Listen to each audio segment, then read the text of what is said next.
गुरुपौर्णिमा काही दिवसांवर आली आहे आणि या गुरुपौर्णिमेच्या दिवशी देवाला काही नैवेद्य गोडाचा अर्पण करण्याचा विचार करत असाल तर असे मस्त रवाळ आणि तितकेच दाणेदार सोप्या पद्धतीने चणा डाळीचे लाडू कसे बनवायचे हे मी तुम्हाला दाखवणार आहे. हे लाडू तर मी तुम्हाला दाखवणारच आहे, पण त्याचबरोबर 21 लाडूंचं अचूक प्रमाण सुद्धा मी तुम्हाला सांगणार आहे. सहज सोप्या पद्धतीने कोणीही करू शकेल इतके दाणेदार चणा डाळीचे लाडू कसे बनवायचे ते लगेचच पाहूयात. नमस्कार, मी प्रेषिता. प्रेषिताच किचनमध्ये तुम्हा सर्वांचे पुन्हा एकदा खूप खूप स्वागत करते. चणा डाळीचे दाणेदार लाडू बनवण्यासाठी इथे मी भिजवलेली चणा डाळ घेतली आहे. ही चणा डाळ मी वजनामध्ये पाव किलो एवढी घेतलेली आणि मेजरमेंट कपाने म्हणाल तर 1.25 कप एवढी चणा डाळ मी इथे वापरली आहे. ही चणा डाळ सुरुवातीला 2 ते 3 स्वच्छ पाण्याने धुवून घेतली आहे आणि त्यानंतर 2 ते 3 तास पाण्यामध्ये भिजत घालायची आहे. चणा डाळ छान भिजली गेली की एखाद्या चाळणीवर काढायची आणि त्यामधील संपूर्ण पाणी आपल्याला काढून टाकायचं आहे. 2 ते 3 तासानंतर तुम्ही बघू शकता चणा डाळ व्यवस्थित भिजली जाते. नखांनी अशी तोडायला गेल्यात ती सहज तुटली जाते. तुम्हाला हे लाडू सकाळी बनवायचे असतील तर रात्रभर देखील चणा डाळ भिजवू शकता. फक्त भिजवल्यानंतर चाळणीवर काढायची आणि संपूर्ण त्यामधून पाणी काढून टाकायचं. आता ही चणा डाळ आपल्याला मिक्सरमध्ये घालायची आहे. फार घालायची नाही, मिक्सर अगदी गच्च भरून थोडी थोडी घालायची आहे. मी इथे साधारण अर्धी चणा डाळ घातली आहे आणि मिक्सरचं झाकण लावून आपल्याला चणा डाळ चांगली बारीक करून घ्यायची आहे. लागलंच तर फक्त एखाद चमचा आपल्याला पाणी वापरायचं आहे. जेवढं पाणी कमी घालाल तेवढी चणा डाळ शिजायला फार कमी वेळ लागेल आणि जेवढं जास्त पाणी घालाल तेवढी शिजायला ती जास्त वेळ लागेल. ही बघा, इथे मी चणा डाळ कशी बारीक करून घेतली, अगदी मस्त पेस्ट तयार केली आहे. फार पाणी घालायचं नाही, मिक्सर चालू बंद करायचा आणि मध्ये मध्ये चमच्याने मिक्स करून घ्यायचं आणि पुन्हा चणा डाळ वाटून घ्यायची, म्हणजे ती व्यवस्थित वाटली जाते. आता ही वाटलेली चणा डाळ एका भांड्यामध्ये मी काढून घेणार आहे आणि उरलेली जी चणा डाळ आहे ती सुद्धा ह्याच पद्धतीने मिक्सर चालू बंद करून बारीक वाटून घेणार आहे. थोडी थोडी करून इथे मी संपूर्ण चणा डाळ वाटून घेतली आहे. आता गॅसवर मी एक कढई गरम करत ठेवली आहे आणि मेजरमेंट कपाचा अर्धा कप भरून इथे साजूक तूप घालायचं आहे. मी मेजरमेंट कपचा 1.25 कप एवढी चणा डाळ घेतलेली, त्यासाठी अर्धा कप साजूक तूप पुरे होतं. एकदा तूप चांगलं वितळलं गेलं आणि व्यवस्थित असं गरम झालं की लगेचच आपण जी वाटून घेतलेली चणा डाळची पेस्ट आहे ती ह्यामध्ये सोडायची आहे. मी दाखवते त्याप्रमाणे अगदी छोटे छोटे गोळे ह्यामध्ये सोडायचे आहेत. जसे मुटके आपण करतो अगदी त्याप्रमाणे छोटे मुटके ह्यामध्ये सोडायचे आहेत. अशा प्रकारे मुटके करून आपण तुपामध्ये तळले की ते व्यवस्थित आतपर्यंत चणा डाळ तळली जाते, अजिबात कुठेही कच्ची राहत नाही. आता गॅसची आच मध्यम ठेवायची आहे आणि मध्यम आचेवर 2 ते 3 मिनटं एका बाजूने हे मुटके आपल्याला तळून घ्यायचे आहेत. 2-3 मिनिटानंतर एका बाजूने व्यवस्थित असे तळले गेले की एखाद्या झाऱ्याने हे आपल्याला उलटवून घ्यायचे आहेत आणि दुसऱ्या बाजूने सुद्धा तळून घ्यायचे आहेत. जोपर्यंत हे मस्त सुंदर सोनेरी रंगावर तळले जात नाहीत आणि कुरकुरीत होत नाहीत तोपर्यंत आपल्याला चांगले पुढचे 3 ते 4 मिनटं तळून घ्यायचे आहेत. पुढच्या 3-4 मिनिटातच तुम्ही बघू शकता सुंदर सोनेरी रंग आला आहे आणि तितकेच कुरकुरीत झाले आहे. असे झाले, व्यवस्थित तळले गेले की लगेचच झाऱ्याने हे आपल्याला पूर्णपणे तूप निथळवून काढून घ्यायचे आहेत. आवाजावरूनच तुम्हाला लक्षात आलं असेल किती मस्त आणि कुरकुरीत हे झाले आहे. डायरेक्ट जर साजूक तुपामध्ये तुम्ही चणा डाळ भिजवलेली भाजायला गेलात तर फार वेळ लागतो आणि हातसुद्धा खूप दुखले जातात. त्यामुळेच अशा सोप्या पद्धतीने भिजवलेल्या चणा डाळीचे गोळे बनवायचे आणि ते तुपामध्ये कुरकुरीत होईपर्यंत तळून घ्यायचे. उरलेल्या चणा डाळीचं जे मिश्रण आहे त्याचे सुद्धा अशाच पद्धतीने मी मुटके तुपामध्ये कुरकुरीत होईपर्यंत दोन्ही बाजूनी सुंदर सोनेरी रंग येईपर्यंत तळून घेणार आहे. इथे मी संपूर्ण चणा डाळ बघू शकता सोनेरी रंगावर तळून घेतली आहे. आता हे मुटके आहेत ते आपल्याला असे छोटे छोटे तुकड्यांमध्ये विभागून घ्यायचे आहेत. त्याचे छोटे तुकडे करायचे, म्हणजे त्यामध्ये असलेली वाफ लवकर निघते आणि हे लवकर थंड होतात. आपण दोन्ही बाजूनी 3-3, 4-4 मिनटं आलटून पालटून हे मुटके शिजवून घेतल्यामुळे तुम्ही बघू शकता आतपर्यंत चणा डाळ कशी शिजली गेली आहे.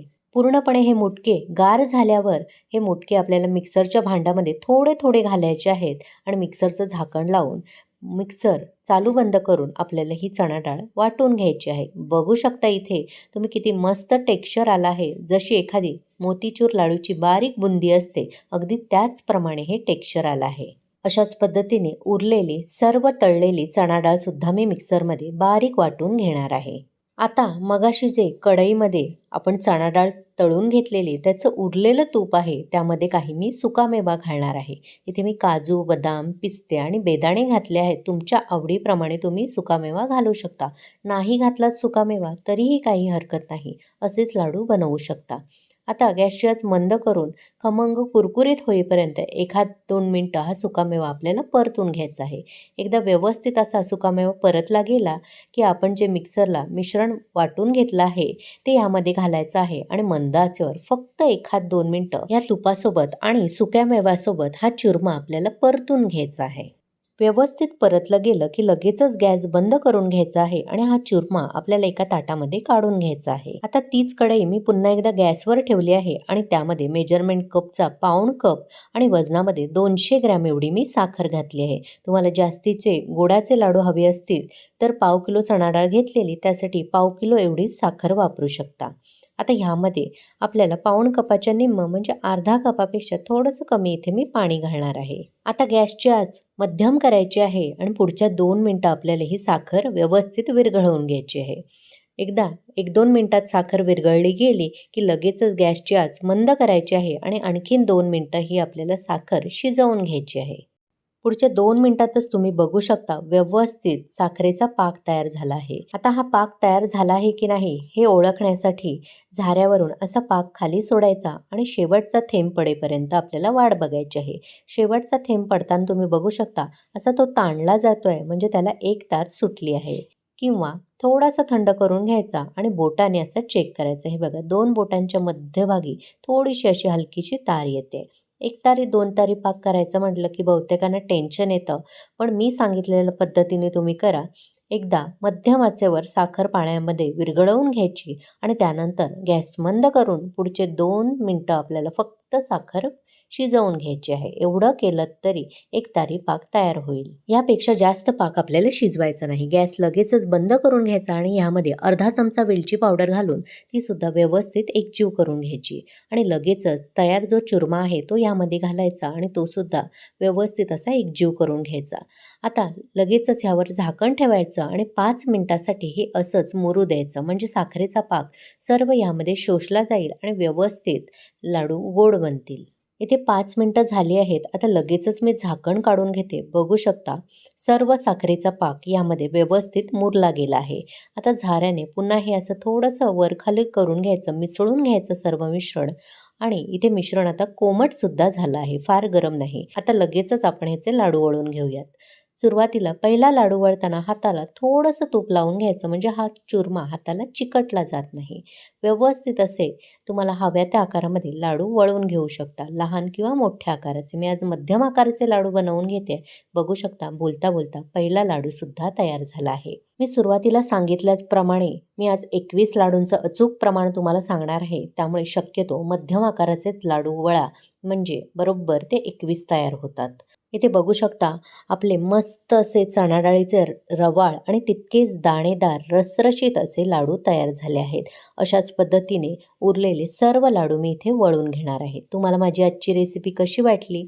आवडली असेल तर एक लाईक करा, जास्तीत जास्त लोकांना शेअर करा. प्रेषिताच किचनला सबस्क्राईब करायला विसरू नका. सोबतच नोटिफिकेशनचं ऑलचं बटन दाबा, जेणेकरून माझ्या अशाच सर्व रेसिपी तुम्हाला लगेचच पाहता येतील.